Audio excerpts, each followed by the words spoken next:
Every time I've walked past my collection, this guy has been staring me down, demanding to know what happened to his video. Well, here it is, Howard. Please don't hurt me.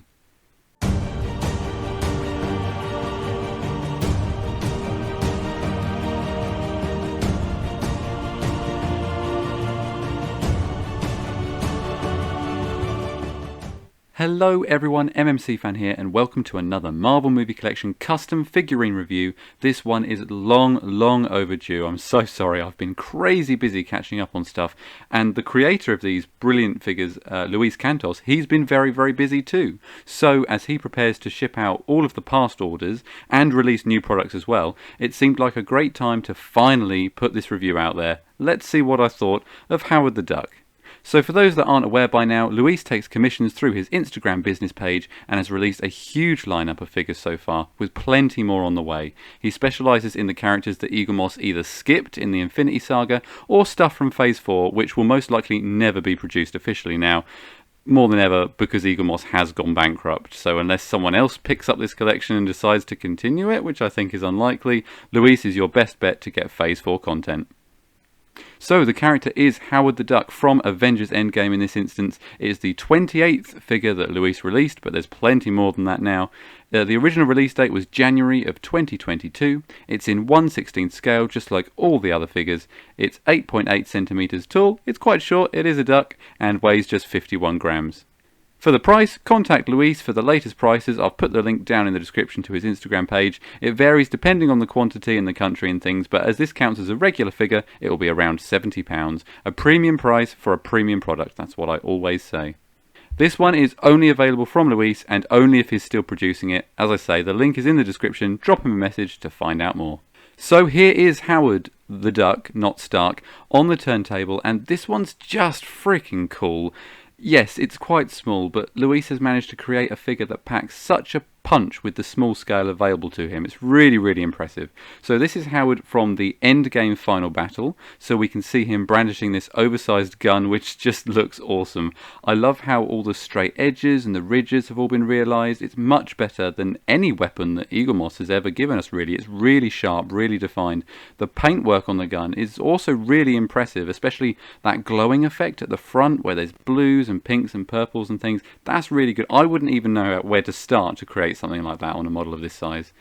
And then of course you have Howard himself, and I think this is the best expression I've ever seen on a character in this scale. Luis has managed to give him so much life behind those eyes through the sculpt and the paintwork. He looks seriously pissed off and it works so well. Maybe because it took me so long to make his video, but you know, he looked pissed off before then as well. Elsewhere, his outfit colour really pops on any shelf, and there's some really nice shading and weathering effects on it too. I love the tail poking out under his trousers at the back, and then the webbed feet are great as well. His fur, or is it feathers? Probably feathers, has also been sculpted really well. It gives a great, recognisable, iconic head shape as well. The paintwork is flawless all over. That's no surprise when you know, if you've been looking at Luis's work for as long as I have, that isn't a surprise, but it is worth saying.